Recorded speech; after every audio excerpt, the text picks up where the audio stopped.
ఓం నమ శివాయ. కార్తీక పురాణం 9వ అధ్యాయం. కిందటి అధ్యాయంలో అజామీలుని కథ గురించి తెలుసుకున్నాము. అజామీలుడు తన కొడుకుకి నారాయణ అని పేరు పెట్టి అలా పిలుస్తూ చనిపోవటం వలన విష్ణుదూతలు యమదూతలు ఇద్దరూ వచ్చారు. అయోమయంలో పడ్డ యమదూతలకి విష్ణుదూతలు నీతి గురించి తెలియజెప్పారు. వీరిద్దరి మధ్య జరిగిన సంభాషణే ఈ అధ్యాయము. యమదూతలు విష్ణుదూతలతో ఈ విధంగా అన్నారు: ఈ అజామీలుడు తల్లిదండ్రుల మాటను పెడచెవని పెట్టాడు, ఎవ్వరినీ కూడా గౌరవించలేదు, అధర్మమైనటువంటి పనులు ఎన్నో చేశాడు. అయినా కానీ ఇతన్ని మీరు తీసుకువెళ్ళడం ధర్మంగా లేదు అని అడిగారు.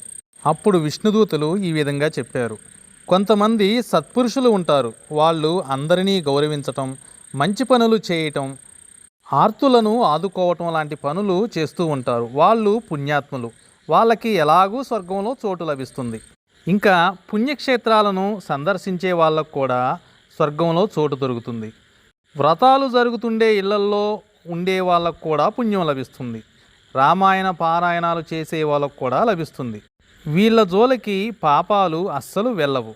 ఇక పాప పుణ్యాలు తెలియజెబుతాము, శ్రద్ధగా వినండి అని విష్ణుదూతలు యమదూతలకి ఈ విధంగా చెప్పసాగారు.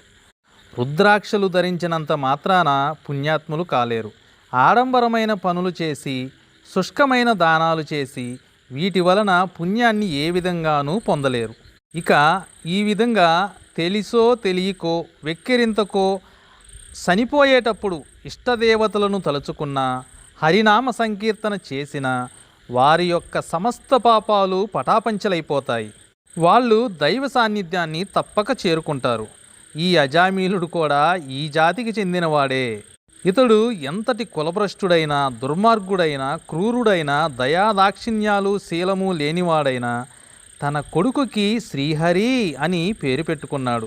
నిరంతరము నారాయణ నారాయణ అని పిలుస్తూ శ్రీహరి యొక్క నామాన్ని నారాయణ అని పిలుస్తూ ఉండేవాడు. అలాగే చివరి దశలో కూడా నారాయణ అని ఎలుగెత్తి నన్ను కాపాడమని వేడుకున్నాడు. అందువలననే ఇతడి పాపాలన్నీ పోయి శ్రీహరి కృపకు పాత్రుడయ్యాడు. అందుకే మా వెంట ఇతనిని తీసుకువెళుతున్నాము అని చెప్పి అజామీలుణ్ణి తీసుకొని వెళ్ళిపోయారు. చూశారు కదా, మనం నిప్పులో కానీ చెయ్యి పెడితే తెలిసి పెట్టినా తెలియక పెట్టినా చెయ్యి కాలుతుంది. అలాగే భగవంతుని యొక్క నామాన్ని తెలిసి పలికినా తెలియక పలికినా దాని యొక్క ఫలితం తప్పక మనకి దక్కుతుంది అని తెలియజేసే కథే ఈ అజామీలుని కథ. ఈ రోజు నుండి 3 రోజులు శ్రీ మహావిష్ణు త్రిరాత్రి వ్రతం చెయ్యాలి. సాయంకాలం దామోదరుని పూజించటం చాలా మంచిది. ఓం నమ శివాయ. 9